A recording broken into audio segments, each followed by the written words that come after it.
पहलगाम हिमालय में बसा एक खूबसूरत नगीना द 22 अप्रैल 2025 को दहशत के साये में डूब गया। टूरिस्टों का अड्डा, तीर्थयात्रियों का ठिकाना, कुदरत का खूबसूरत अभयारण्य, सब कुछ आतंकी हमले की बर्बरता का शिकार हो गया। बैसरन घाटी की शांति, हरे भरे पेड़ों और नीले आसमान से बनी एक खूबसूरत तस्वीर मासूमों के खून से लाल हो गई।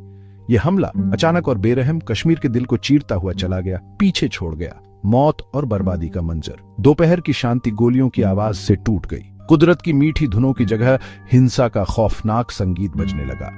हवा जो कभी देवदार और फूलों की खुशबू से महकती थी, अब बारूद और डर से भर गई। खूबसूरत मैदान जहां कभी परिवार पहाड़ों की छांव में पिकनिक मनाते थे, अब एक जंग का मैदान बन गए, नफरत की बेवकूफी की गवाही देते हुए। बच्चों की हंसी, प्रार्थनाओं की गूंज, ट्रैकर्स की खुशी की आवाजें सब खामोश हो गईं। उनकी जगह घायलों की दर्द भरी चीखें और लोगों की डरी हुई सांसें सुनाई देने लगीं। जैसे ही धूल बैठ गई और गोलियों की गूंज पहाड़ों की हवा में गुम हो गई, कत्लेआम की असली तस्वीर सामने आई, साफ और निर्विवाद। ये खूबसूरत घाटी जो कभी उम्मीद और शांति का प्रतीक थी, अब दहशत के गहरे निशान लिए हुए थी, शांति की नाजुकता की एक भयानक याद दिलाती हुई। हमला एक भयानक सटीकता के साथ हुआ, जो सावधानी पूर्वक योजना और मानव जीवन के प्रति घोर उपेक्षा को दर्शाता है।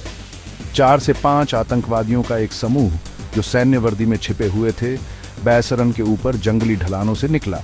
AK-47 और M4 कार्बाइन सहित असॉल्ट राइफलों से लैस वे तेजी से आगे बढ़े।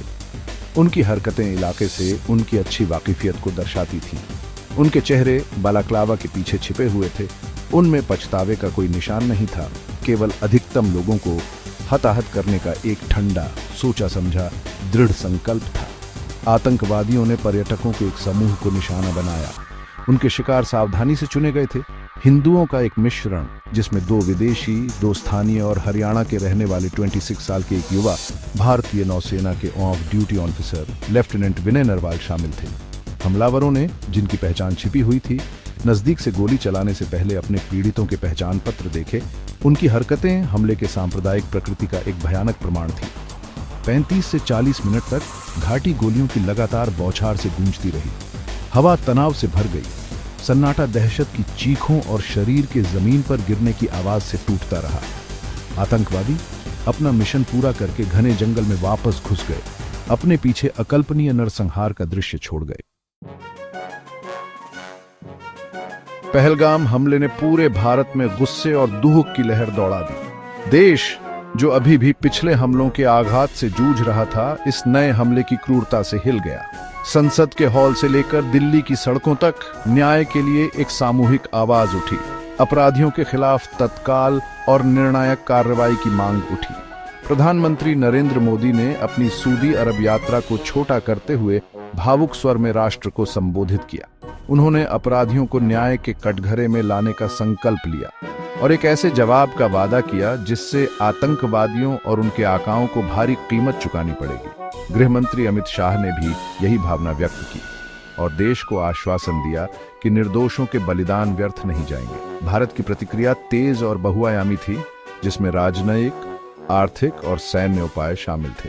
हमले के कुछ घंटों के भीतर भारत ने सिंधु जल संधि को निलंबित करने की घोषणा की, जो पाकिस्तान को अलग थलग करने के उद्देश्य से एक प्रतीकात्मक कदम था, जिसे भारत आतंकवादियों को पनाह देने के लिए जिम्मेदार मानता है। दोनों देशों के बीच नाजुक शांति के प्रतीक अटारी वाघा सीमा को अनिश्चितकाल के लिए बंद कर दिया गया।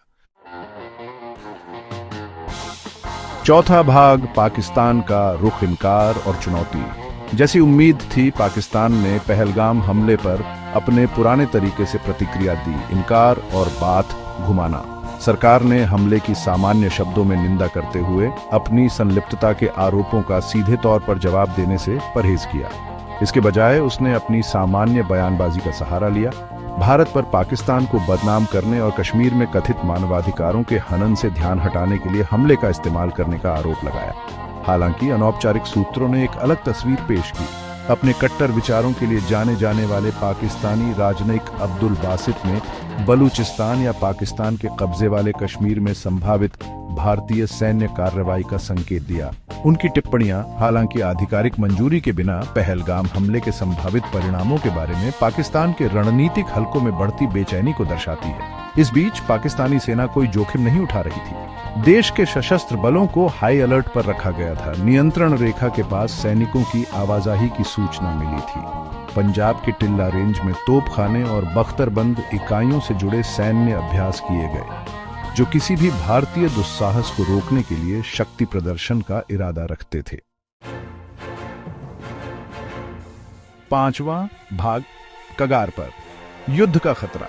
पहलगाम हमले ने भारत पाकिस्तान संबंधों को एक खाई में धकेल दिया। 2 परमाणु संपन्न पड़ोसियों के बीच पूर्ण युद्ध की आशंकाओं को फिर से जगा दिया। युद्ध का साया उपमहाद्वीप पर हमेशा मंडराता एक खतरा पहले से कहीं ज्यादा बड़ा हो गया, क्योंकि दोनों पक्ष कगार पर खड़े एक खतरनाक खेल में लगे हुए थे।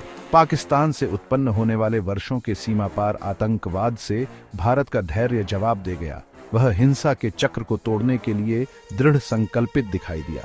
सरकार निर्णायक कार्रवाई करने के लिए भारी जन दबाव में पाकिस्तान के कब्जे वाले कश्मीर में आतंकवादी शिविरों के खिलाफ सैन्य हमलों सहित सभी विकल्पों की तलाश करने का संकेत दे रही थी। दूसरी ओर पाकिस्तान सार्वजनिक रूप से युद्ध के खतरे को कम आंकते हुए भारत की सैन्य श्रेष्ठता से पूरी तरह वाकिफ था।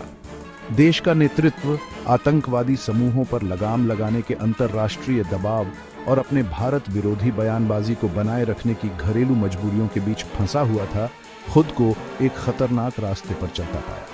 एक गलत अनुमान, एक छोटी सी चिंगारी से एक बड़ी आग लगने की संभावना से इनकार नहीं किया जा सकता था। दुनिया ने सांस रोककर देखा, क्योंकि 2 परमाणु संपन्न पड़ोसी कगार पर खड़े थे। लाखों लोगों का भाग्य अधर में लटका हुआ था। 6ठा भाग, दुनिया की प्रतिक्रिया, निंदा का दौर। अंतर्राष्ट्रीय समुदाय ने पहलगाम हमले पर सदमे और आक्रोश के साथ प्रतिक्रिया व्यक्त की। इसे आतंकवाद का एक बर्बर कृत्य बताया। विश्व नेताओं ने भारत के साथ एकजुटता व्यक्त की और संयम बरतने का आह्वान किया। दोनों पक्षों से ऐसे किसी भी कार्य से बचने का आग्रह किया जिससे तनाव बढ़ सकता है। भारत के एक प्रमुख सहयोगी संयुक्त राज्य अमेरिका ने अपना पूरा समर्थन दिया। प्रेसिडेंट ट्रंप ने आतंकवाद के खिलाफ अपनी लड़ाई में भारत के साथ कंधे से कंधा मिलाकर खड़े रहने का वादा किया। अमेरिकी उपराष्ट्रपति J.D. वेंस ने पीड़ितों के परिवारों के प्रति संवेदना व्यक्त की और सभी रूपों में आतंकवाद का मुकाबला करने के लिए भारत के साथ काम करने की अमेरिकी प्रतिबद्धता दोहराई।